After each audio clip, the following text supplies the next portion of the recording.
जय श्री बांके बिहारी जी। एक भक्त बांके बिहारी जी के लिए इत्र लाया तो हरिदास जी ने क्या किया। स्वामी हरिदास जी एक बार यमुना किनारे भगवान की लीला में डूबे हुए थे। इसी दौरान शिवा नाम का भक्त उनके पास इत्र की शीशी लेकर पहुंचा था, क्योंकि उन्होंने संत श्री हरिदास जी महाराज और बांके बिहारी के बारे में बहुत सुना हुआ था। उनके मन में आया कि मैं भी बांके बिहारी जी को यह भेंट करूं। इत्र की खासियत यह थी कि अगर शीशी को उल्टा कर देंगे तो भी वह धीरे धीरे गिरेगा और इसकी खुशबू लाजवाब होगी।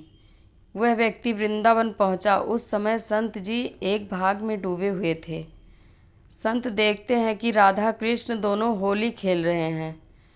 जब उस व्यक्ति ने देखा कि यह तो ध्यान में है तो उन्होंने वह इत्र की शीशी उनके पास रख दी और पास में बैठकर संत की समाधि खुलने का इंतज़ार करने लगा।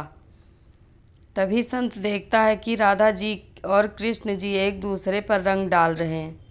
पहले कृष्ण जी ने रंग भरी पिचकारी राधा जी के ऊपर मारी। राधा रानी सर से लेकर पैर तक रंग गई।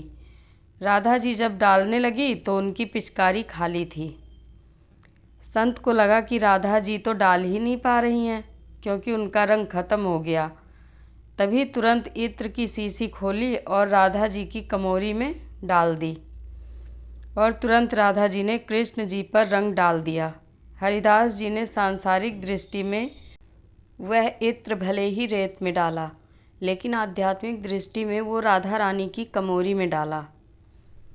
उसने देखा कि इन संत ने सारा इत्र जमीन पर गिरा दिया। वह भक्त बहुत दुखी हुआ और सोचने लगा, मैं इतनी दूर से इतना महंगा इत्र लेकर आया, पर इन्होंने तो इसे बिना देखे ही सारा का सारा इत्र गिरा दिया।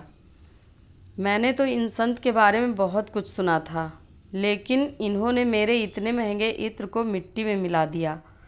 वो कुछ भी नहीं बोल सका। थोड़ी देर बाद उस व्यक्ति ने दुखी मन से संत को प्रणाम किया और वह व्यक्ति जाने लगा। तभी संत ने कहा, अंदर जाकर बिहारी जी के दर्शन कराएं। उसने सोचा कि अब करें या ना करें। इनके बारे में सुना था, उसका उल्टा ही पाया।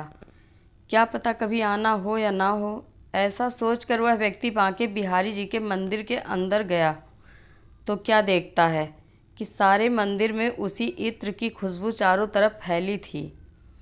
जब उसने बिहारी जी को देखा तो उसे बड़ा आश्चर्य हुआ। बिहारी जी सिर से पांव तक इत्र में नहाए हुए थे। उनकी आंखों से आंसू बहने लगे और वो सारी लीला समझकर तुरंत बाहर आकर संत के चरणों में गिर पड़ा और उन्हें कहने लगा, संत जी मुझे माफ़ कर दीजिए, मैंने आप पर अविश्वास दिखाया है। उसे हरिदास जी ने माफ़ कर दिया और कहा कि तुम भगवान को भी सांसारिक दृष्टि से देखते हो, लेकिन मैं संसार को भी आध्यात्मिक दृष्टि से देखता हूँ। तभी से बांके बिहारी जी के मंदिर में होली की परंपरा की शुरुआत हुई और आज भी रंग भरनी एकादशी से होलिका दहन के दूसरे दिन तक उल्लास पूर्वक मनाई जाती है।